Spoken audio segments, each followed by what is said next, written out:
राधे राधे महाराज जी, आपके चरणों में कोटि कोटि प्रणाम। महाराज जी, क्या मेहनत नसीब बदल सकती है और क्या बिना मेहनत के नसीब का सब प्राप्त हो सकता है? हाँ, उसे मतलब आप ग्रामीण भाषा में प्रश्न कर रहे हो। उसे शास्त्रीय भाषा में पुरुषार्थ कहते हैं। मेहनत का मतलब पुरुषार्थ। अगर प्रबल पुरुषार्थ है तो बुरे प्रारब्ध को मिटा सकता है और नवीन सुख सामग्री को सजा सकता है। पर प्रबल पुरुषार्थ होता है परोपकार।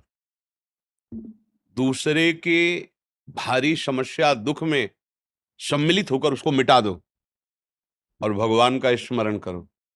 इन दो के द्वारा ये प्रबल पुरुषार्थ आपके पूर्व प्रारब्ध को नष्ट कर देगा। जैसे मेहनत बहुत करते हैं और लाभ बहुत कम प्राप्त होता है, और बहुत कम मेहनत करते हैं बहुत ज्यादा लाभ प्राप्त होता है। ऐसे व्यक्ति देखे जाते हैं कि जिनकी दिनचर्या में मतलब भाग्यवश केवल धन आ रहा है, कोई मेहनत नहीं। और एक आदमी है दिन भर मेहनत करता है, 400-500 रुपया, वो भी पूरे परिवार को ठीक से पूरा भोजन वस्त्र पढ़ाई लिखाई सब नहीं कर पा रहा। एक आदमी है कि बिल्कुल कोई ऐसा कार्यरत नहीं है, पर अर्थ की बाहुल्यता उसके घर में, ये पूर्व का जो पुण्य है वो उसे अर्थ प्राप्त करा रहा है।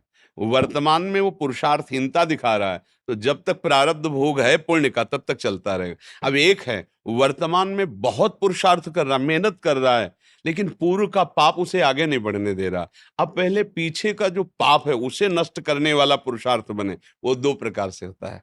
परहित सरिस धर्म नहीं भाई।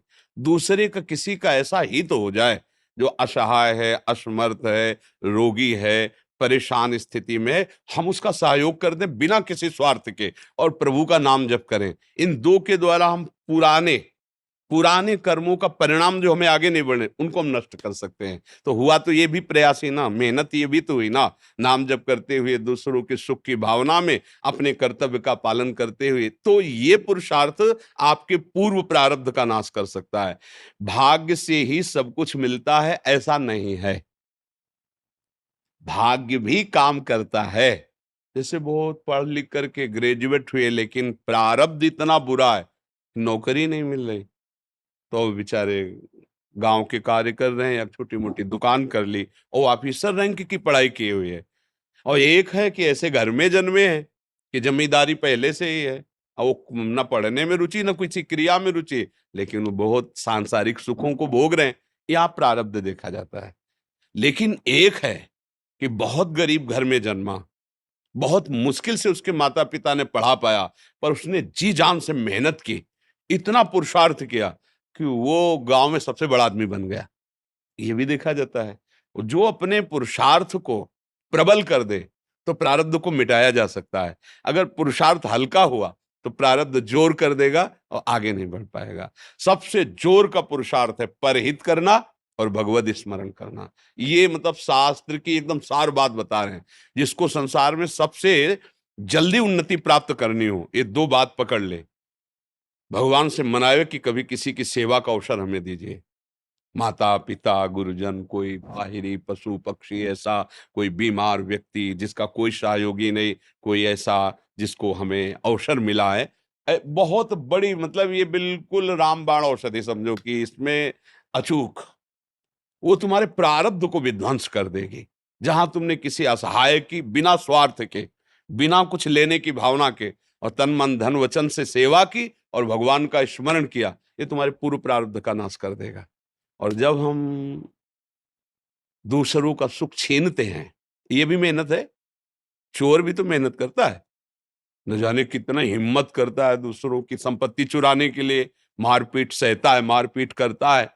वो मेहनत करके दूसरे का धन अपहरण करके दूसरे को दुख देने वाली क्रियाएं करता है। तो उसकी ये मेहनत, उसके पूर्व के पुण्य जो जमा है आगे सुख देने वाले, उनका नाश प्रारंभ हो जाता है। पूर्व का पाप और वर्तमान का पाप, ये जब दोनों मिलेंगे तो किसी काम का नहीं कहते मिट्टी में मिल गया, किसी काम का नहीं, सब विध्वंस हो जाता है। इसलिए सदाचरण करो। और ये अंदर की बात कह रहा हूं, हृदय की, दूसरों को सुख पहुंचाने की भावना ले आओ और नाम जप करो, जय को प्राप्त हो जाओगे। परहित सरिस धर्म नहीं भाई। जटायु जी को वो गति, वो दुलार मिला जो महाराज दशरथ जी को प्रभु ले ले दशरथ जी वहां प्राण त्याग रहे हैं, भगवान श्री राम वनवास में।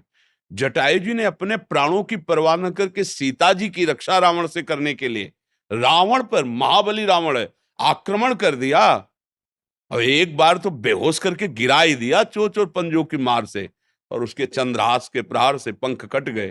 राम राम राम, देखा भगवान श्याम, गोद में भगवान ने उठाया और ये भगवान ने एक वचन कहा कि ये मेरी कृपा से नहीं, आप अपनी करनी से ऐसी उत्तम गति को प्राप्त हो रहे हो। भगवान ने एक शब्द कहा, ये आप अपनी करनी से ऐसी उत्तम गति को प्राप्त हो रहे हो, तात ये मेरी कृपा की बात नहीं, तुम्हारी करनी करनी की, तब वहां परहित सरिस धर्म नहीं भाई।